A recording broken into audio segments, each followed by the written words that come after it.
আসসালামু আলাইকুম everyone, welcome to my another video.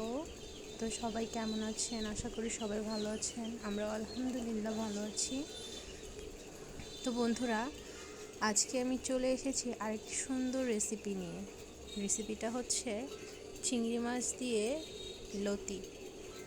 আমরা অনেকেই চিংড়ি মাছ লতি খেতে খুবই পছন্দ করি, আর আমার ফ্যামিলির সবাইও এই রান্নাটা বেশ পছন্দ করে। বিশেষ করে আমার শ্বশুর শাশুড়ি এবং আমার হাজব্যান্ড, তাদের তো এই রান্নাটা রান্না করে দিলে তারা এত খুশি হয় যে বলার বাহিরে। তো যাই হোক, আমি তেল গরম করে নিয়েছি, রসুন কুচি দিয়ে নিয়েছি, পেঁয়াজ এবং পরিমাপ মতো কাঁচামরিচ দিয়ে নিচ্ছি। আপনারা আপনাদের স্বাদ অনুযায়ী সব কিছু দিয়ে নেবেন। তো এখন আমি এটাকে সুন্দর করে নেড়ে চেড়ে নেব, যাতে করে এটা সুন্দরভাবে পেঁয়াজটা সিদ্ধ হয়ে যায়। তো আশা করি আপনারা সবাই আমার ভিডিও দেখেন।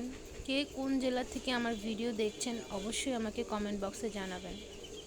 তো এখন আমি হলুদের গুঁড়ো, মরিচের গুঁড়ো এবং আদা রসুনের পেস্ট দিয়ে দিয়েছি। তো এই যে আমি এটাকে ভালো করে নেড়েচেড়ে কষিয়ে নিচ্ছি।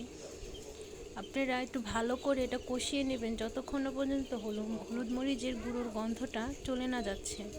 তো এখন আমি চিংড়ি মাছ দিয়ে নিব। চিংড়ি মাছগুলো আমি সুন্দর করে কুটে ধুয়ে রেখে দিয়েছিলাম। তো এখন আমি চিংড়ি মাছটিকে সুন্দর করে নেড়ে চেড়ে নেব যতক্ষণ না পর্যন্ত চিংড়ি মাছটি হয়ে আসছে। তো এরপর আমি লতি দিয়ে দিব। তো এই যে আমি আজকে লতিটি ভাপিয়ে নিইনি, আপনারা চাইলে লতিগুলো ভাপিয়ে নেবেন। আমার কাছে এতটা সময় ছিল না, কারণ যেহেতু ছোট বাচ্চা আছে বাসায়, ও একটু বিরক্ত করছিল, তার জন্য আর ভাপাতে পারিনি। আপনারা চাইলে ভাপিয়ে নেবেন। তো এখন আমি একটু লতিকে সুন্দরভাবে নেড়ে চেড়ে কিছুক্ষণ সময়ের জন্য ঢেকে নেব। তো পরবর্তীতে আমি দেখে নেব যে কতটুকু সিদ্ধ হয়েছে। যাক, আলহামদুলিল্লাহ পানি ছেড়েছে মোটামুটি। এখন আমি একটু নেড়ে চেড়ে নেব। লতিটা ভাপ দিয়ে নিলে কি তাড়াতাড়ি হয়ে যায়, তো আপনারা ভাপ দিয়ে নেবেন। আর এভাবেও রান্না করে লতি খেতে খুবই মজা লাগে। আপনারা অবশ্যই এইভাবে লতি রান্না করে দেখবেন। বর্ষার সিজনে নতুন নতুন চিংড়ি মাছ দিয়ে নতুন নতুন আইটেম অনেক ভালো লাগে। আর লতি দিয়ে চিংড়ি মাছের তো কোনো কথাই নেই, আমার কাছে দারুণ লাগে খেতে। আপনারা অবশ্যই বাড়িতে এইভাবে রান্না করবেন এবং আমাকে জানাবেন যে কতটুকু ভালো লেগেছে। আশা করি সবার কাছেই খুব ভালো লাগবে। তো এখন আমার এই লতিটা প্রায় হয়ে এসেছে। আমি একটু নেড়ে চেড়ে নিয়েছি।